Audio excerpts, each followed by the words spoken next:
Oi, olá pessoal, tudo bem? Como anunciei no Facebook da Gabor, alguns outros caminhos, e anunciei no meu pessoal, algumas pessoas distribuíram também esse comunicado.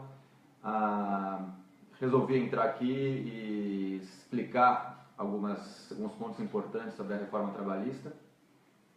Estão aqui na sala comigo o Diego e a Kelly, então pode ser que eles interrompam, eles estão atrás das câmeras, que na verdade é um celular. E a ideia hoje é passar de maneira bem simples para vocês o que é essa reforma trabalhista. Lembrando que a gente vai falar de reforma trabalhista e não das outras reformas, que existe uma confusão, tem gente confundindo reforma trabalhista com reforma da parte, me fugiu agora, da parte de, senhores me ajudam, da parte de aposentadoria. Então é outra coisa, não tem relação, são duas reformas diferentes, tá? E eu me senti nessa responsabilidade porque hoje tem uma greve e um dos pontos dessa greve fala-se sobre a reforma trabalhista, das solicitações. Ontem, voltando para casa, eu vi um partido político, que não pretendo não falar qual que é, convocando para a greve, dizendo que muitos direitos trabalhistas estavam sendo tirados do trabalhador, e citou alguns que não eram verdades. Também vi alguns veículos de comunicação até renomados com tendências partidárias, e aqui a ideia não é ir contra a favor, é dar opinião e mostrar para vocês os principais pontos, embora acredito que a maioria, muitos deles sejam positivos para o trabalhador e para as empresas. Vamos lá, vamos começar aqui. Como eu falei, a Kelly e o Diego, quem conhece a Gabor, estão aqui do outro lado, do meu ladinho. Se vocês ouvirem alguma voz, alguma coisa, pode ser que eles me ajudem aqui em algum momento. A gente vai falar primeiro da fim da obrigatoriedade da contribuição sindical. Hoje, as empresas e os trabalhadores são obrigados a pagar um valor para esses sindicatos. Falando de trabalhador, ele é obrigado, um dia do trabalho dele vai direto pro sindicato. E ele não tem opção. A nova proposta é que seja optativo. Então, as empresas, quanto os trabalhadores, eles optam se vão contribuir ou não. Hoje a gente está falando de contribuição que chega a 3,6 bilhões por ano, é um valor bem significativo, e são mais de 15 mil sindicatos. Tá? Eu acho interessante, considero interessante essa mudança, porque a gente sabe que muitos sindicatos no Brasil não funcionam e eles acabam recebendo o valor do trabalhador e das empresas e não trabalhando em prol de quem eles deveriam trabalhar. Dessa forma, só quem for sindicalizado, então o trabalhador que se sindicalizar, por exemplo, vai contribuir. Então o sindicato vai ter que fazer algo para o trabalhador, atrair esse trabalhador, por exemplo, estou falando do trabalhador, mas a mesma coisa para a parte do patronal, para que ele se sinta motivado e interessado com essa contribuição, porque vai ter uma retribuição. Então eu considero esse um ponto assertivo. A gente sabe que, infelizmente, no Brasil, muitos sindicatos, não estou generalizando, acabam não exercendo o papel que deveriam exercer e participando de uma forma mais política, e que não política no mau sentido, tá? E não política no bom sentido, que deveria defender os direitos de quem ele representa. Vamos passar aqui para o segundo ponto. Só para deixar claro, o último ponto que eu vou falar é a terceirização, que talvez seja o mais polêmico. Então quem está aí ouvindo vai ser o último, mas vai ser daqui a pouquinho, que não é uma transmissão tão longa. Férias. Hoje a legislação diz que as férias devem ser tiradas num único período, mas existe uma brecha que permite que seja tirado em 2 períodos, mas que pelo menos tenha 10 dias o período, não seja inferior a 10 dias. O novo texto, ele dá a possibilidade de divisão em até 3 etapas, sendo que uma delas não pode ser menor a 14 dias, a 2 semanas, e as demais tem que ser de pelo menos 5 dias. E tem um contraponto que eles colocam aqui para preservar o funcionário, dizendo que vou ler até como que eles colocaram, também fica vedado o início das férias no período de 2 dias que antecede feriado ou dia de repouso semanal remunerado. Então, não pode tirar, por exemplo, férias na sexta ou na quinta, porque já começaria a contar com sábado e domingo, ou 2 dias antes de um feriado, então sim depois. Então, por exemplo, a pessoa sai na segunda, o sábado e domingo anterior, que é um dia de descanso, ele não vai contar não vai ser contado como férias. Hoje não tem essa preservação. Eu digo que, não vou entrar no mérito aqui de isso ser correto, ruim ou bom, mas eu digo que aqui é interessante porque isso já acontece na prática na maioria das empresas, ou em grande parte das empresas. Então, ele está apenas regulamentando uma coisa que acontece. E 14 dias, eu considero 14 mais 2, né, que é o final de semana anterior, se a gente está falando de 16 dias, é um período que dá, em termos de saúde, falando agora em opiniões de psicólogos, psiquiatras, 16 dias de descanso realmente sem celular, sem computador, dá para dar uma desestressada que é importante, é o objetivo das férias a cada ano. Ok? Certo, senhora Kelly? Tudo certo. Senhor Diego? Correto. Segue o jogo. Demissão em comum acordo. Hoje não existe isso na legislação, seria uma modalidade nova, onde o empregador e o empregado, em comum acordo, chegam a uma decisão de desligamento da empresa. Esse é um ponto controverso, mas eu vou dizer o que acontece hoje nas empresas, e que é uma coisa, muitos trabalhadores, eles falam que eles se sentem no direito, que eles têm direito de ser mandado embora. Não, ninguém tem direito de ser mandado embora.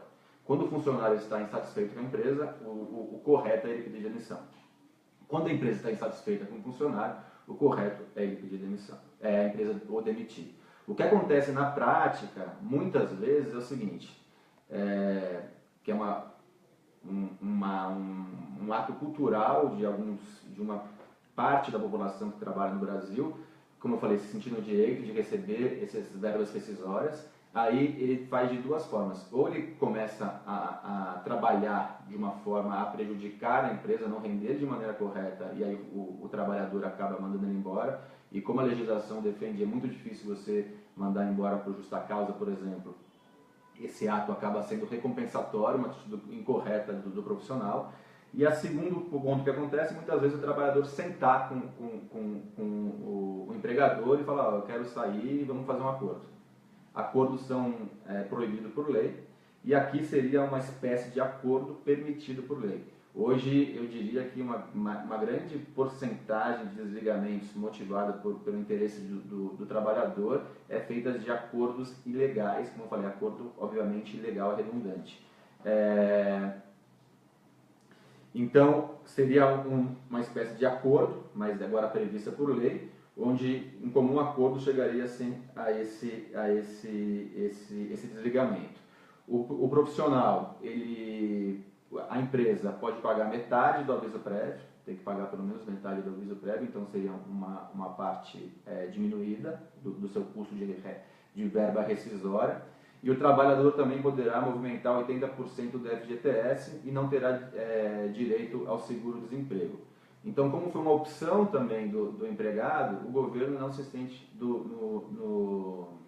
na responsabilidade custosa de pagar um seguro-desemprego e de dar 100% do seu FGTS.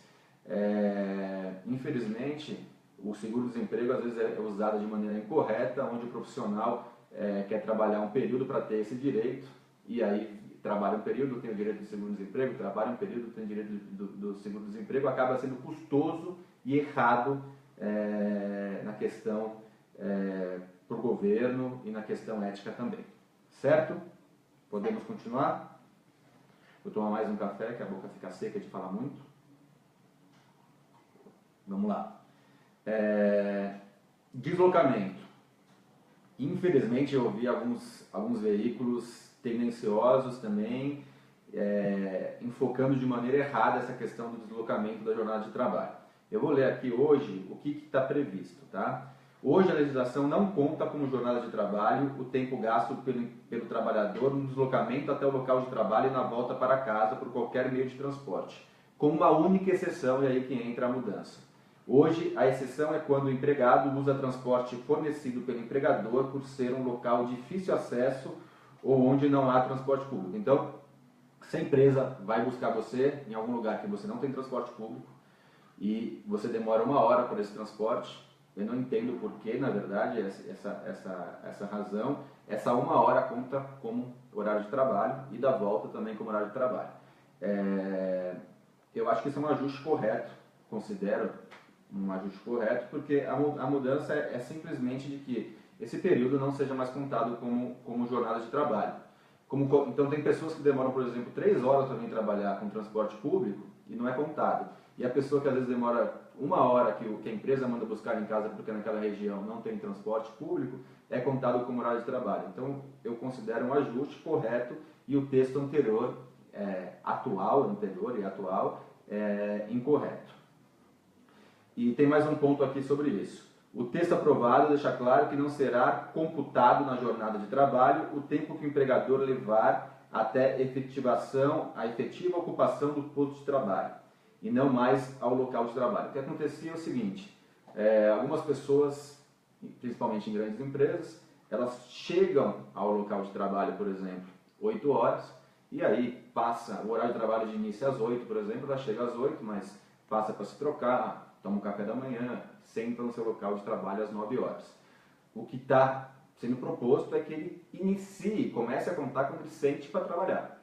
Então, se é 8 horas do início do trabalho, que seja 8 horas que ele inicie, se ele quer passar por alguns procedimentos antes, ir ao banheiro, se trocar, tomar um café da manhã, que ele chegue com certa antecedência para que ele possa realmente trabalhar no período da jornada de trabalho, como é informado, jornada de trabalho. Então, essa é uma alteração.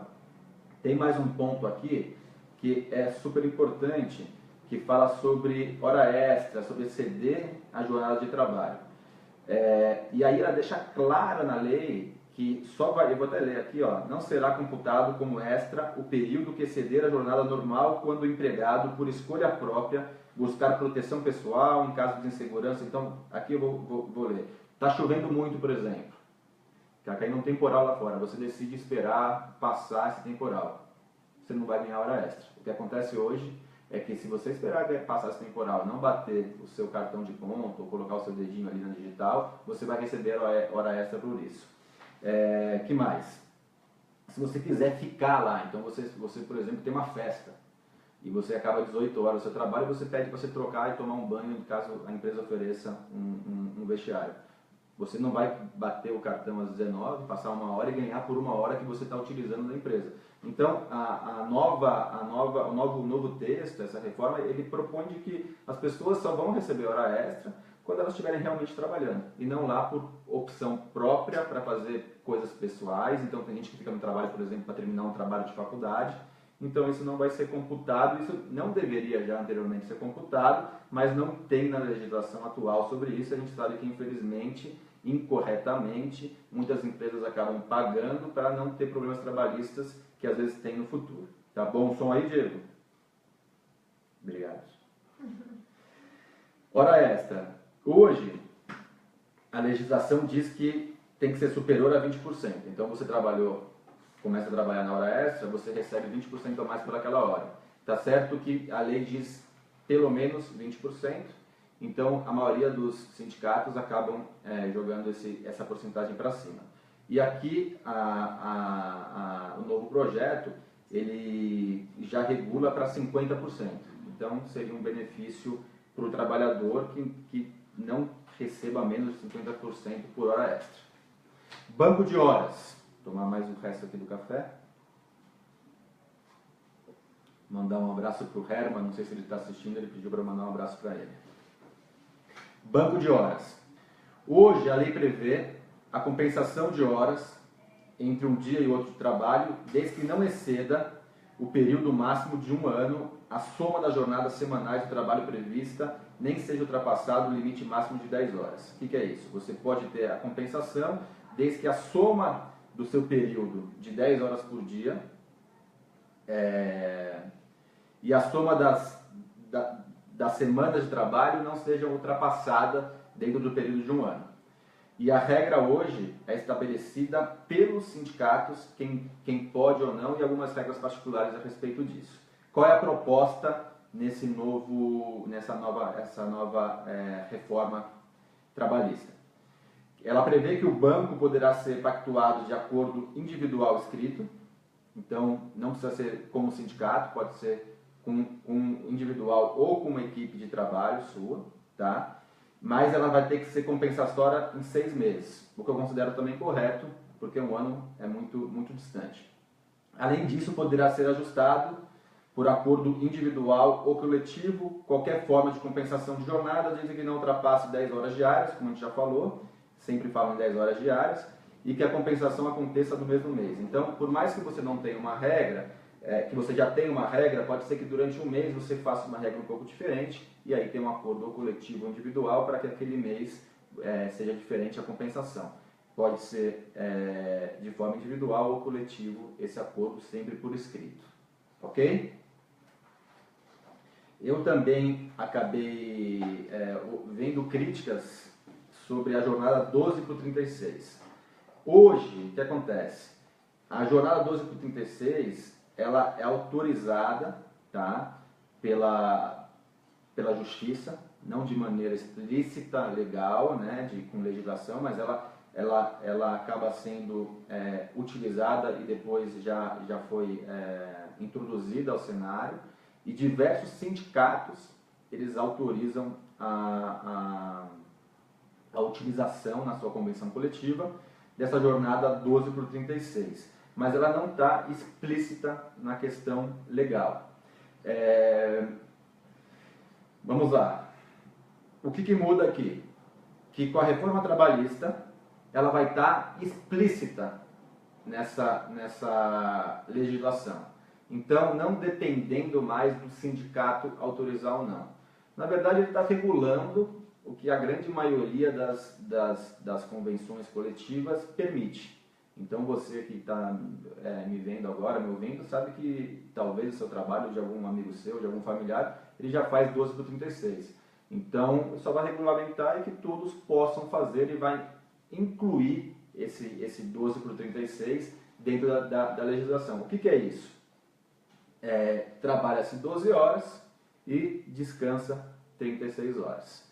Normalmente, a legislação fala que é o mais habitual, trabalhar 8 horas por dia, somando as 7 horas, até 8 horas por dia, somando as 44 horas semanais. Nesse 12 por 36 também vai para as 44 horas semanais, mas tem uma compensação de horas das 12, né? 8 mais 4, e aí com um descanso maior. Então, as críticas que existem nesse sentido de que o trabalhador vai ser prejudicado, não conferem muito, porque, como eu expliquei, a grande maioria das convenções já permite o trabalhador trabalhar 12 horas por dia, está apenas reforçando não, deixando de maneira explícita e permitido para todos. Bom, vamos lá. Bônus.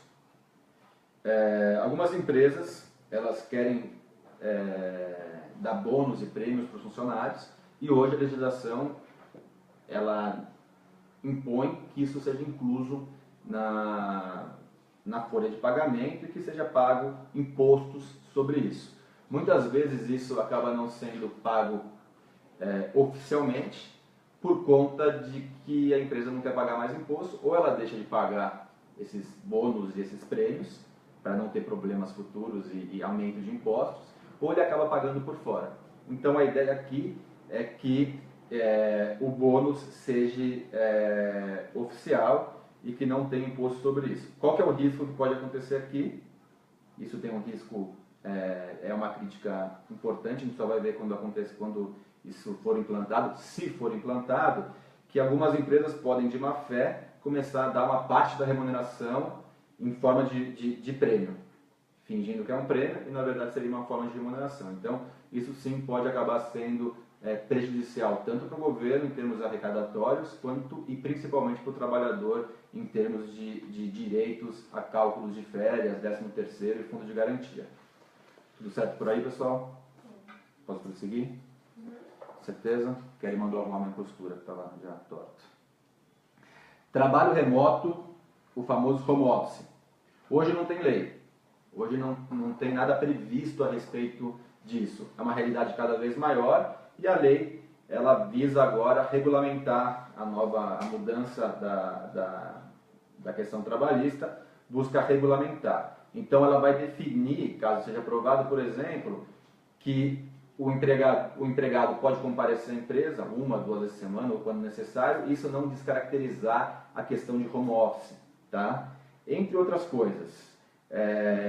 E o reembolso de despesas arrecadadas pelo funcionário. Então o funcionário tem gastos, mesmo trabalhando em casa, tem a questão dos equipamentos, então é uma regulamentação.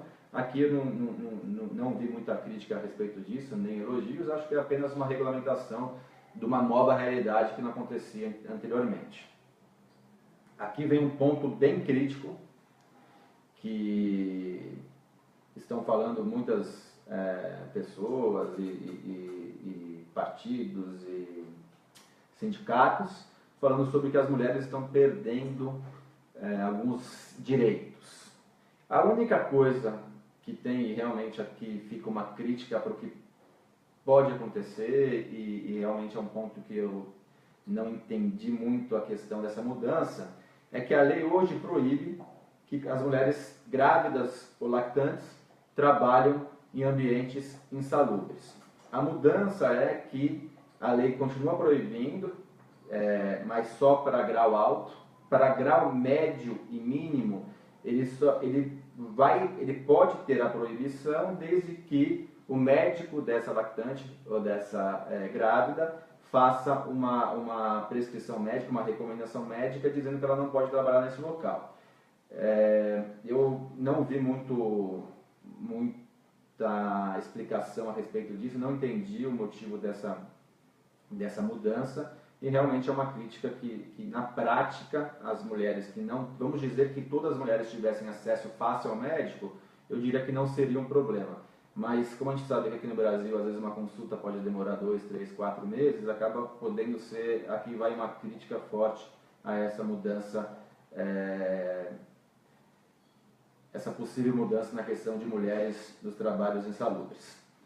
Vamos lá, deixa eu ver se eu pulei alguma coisa, acho que não. E se a mulher tiver esse atestado, essa solicitação do médico, ela vai ser afastada e vai receber como fosse afastada pelo INSS, como já é feito hoje.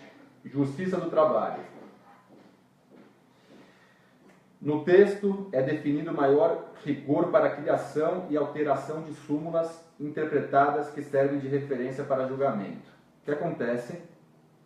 Hoje, facilmente, são criadas súmulas.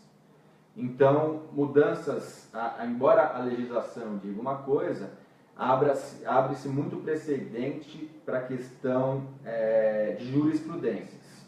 Então, o objetivo aqui, considero também assertivo e correto, é restringir isso, dificultar para que essas súmulas sejam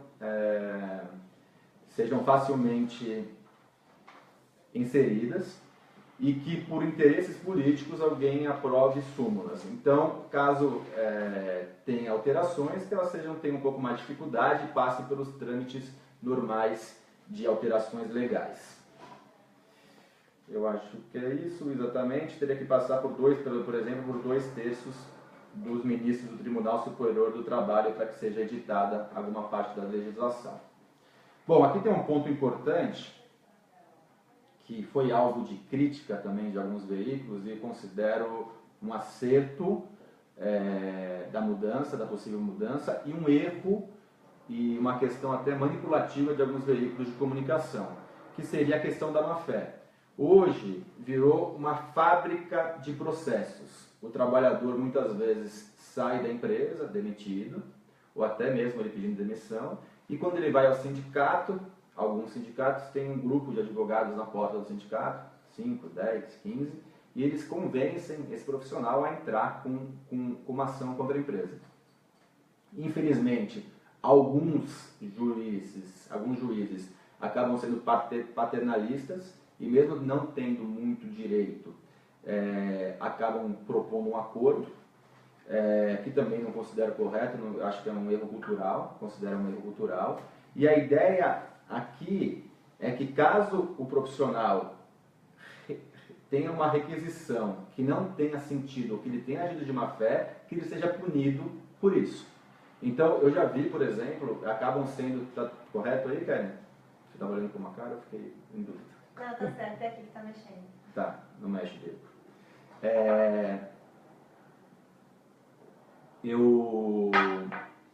O que acontece é que muitas vezes eu já vi muitos casos de a pessoa entrar com uma ação contra uma empresa requerindo coisas que nem tem naquela empresa.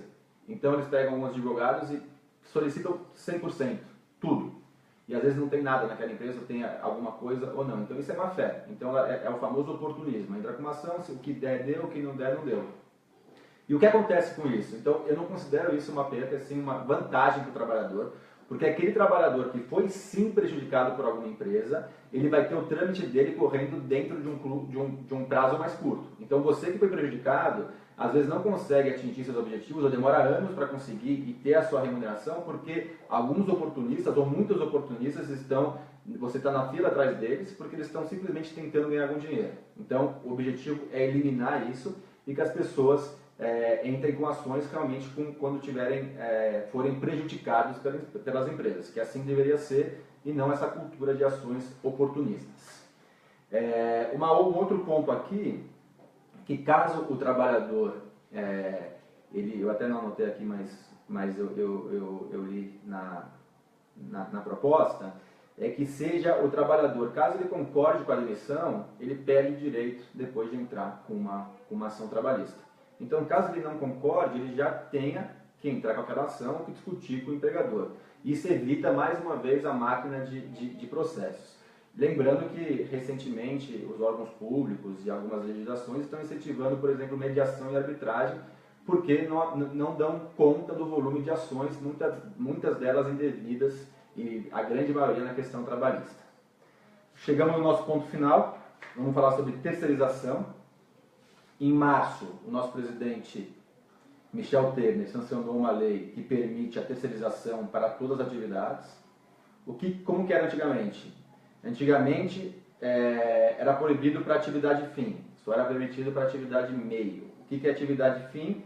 É aquela, vou até ler aqui para ficar mais fácil. Atividade fim é aquela que compreende as atividades essenciais e normais para quais as empresas se constituiu. Então, por exemplo, uma indústria, as pessoas que produzem, é atividade fim. O faxineiro, ele não é atividade fim, ele é atividade meio. Então o faxineiro poderia ser terceirizado, o cara que está na produção não poderia ser terceirizado. Essa legislação, essa mudança aprovada pelo Temer já foi feita anterior a essa reforma tributária, e a ideia é regulamentar essa terceirização. Existem muitas críticas sobre essa possibilidade de poder terceirizar tudo. Uma das ideias também é restringir a questão de ações trabalhistas, porque também tem muitas ações sobre essa questão de poder ou não ser terceirizado, porque tem muita discussão sobre o que pode e o que não pode, não fica muito claro em alguns momentos, em alguns segmentos, tá? E deixa eu achar aqui. Qual é a ideia aqui de mudança? Então é que regulamente essa lei anterior sancionada pelo Michel Temer. E aí ele põe alguns pontos importantes que até protege quem é contra a terceirização. Essa nova proposta é para proteger essa mudança. Então ele tem um período de que a empresa não pode contratar por 18 meses terceirizar. Então você tem um funcionário, você não pode mandar embora amanhã e contratar ele terceirizado. Você precisa de uma quarentena, assim chamada, de 18 meses. E uma coisa super importante, que hoje não tem na legislação, é que o funcionário terceirizado e o próprio, ele vai ter que ter as mesmas condições. Então, se para o próprio você oferece um refeitório e um ambulatório, você vai ter que oferecer para o terceirizado um refeitório e um ambulatório. Lembrando que terceirização não é trabalho informal. Ele é contratado por outra empresa, pago por outra empresa, onde essa outra empresa também tem que seguir todas as leis trabalhistas, ok? Então eu acho que essa questão de terceirização, ela deveria ser muito mais optativa, de escolha do empregador, e não essa questão de que faz mal ou ruim para um país, sabendo que os principais países do mundo e da América do Sul, a terceirização não tem essa distinção de não poder ser atividade fim. O Brasil se enquadraria no restante dos países. Bom, espero ter esclarecido os principais pontos, óbvio que tem outros pontos, mas esses são os principais. Faltou alguma coisa, Kelly? Não, você falou tudo. Diego, faltou alguma coisa? Então, espero ter colaborado e se tiverem alguma dúvida, manda pra gente pelo Facebook. Um abraço a todos.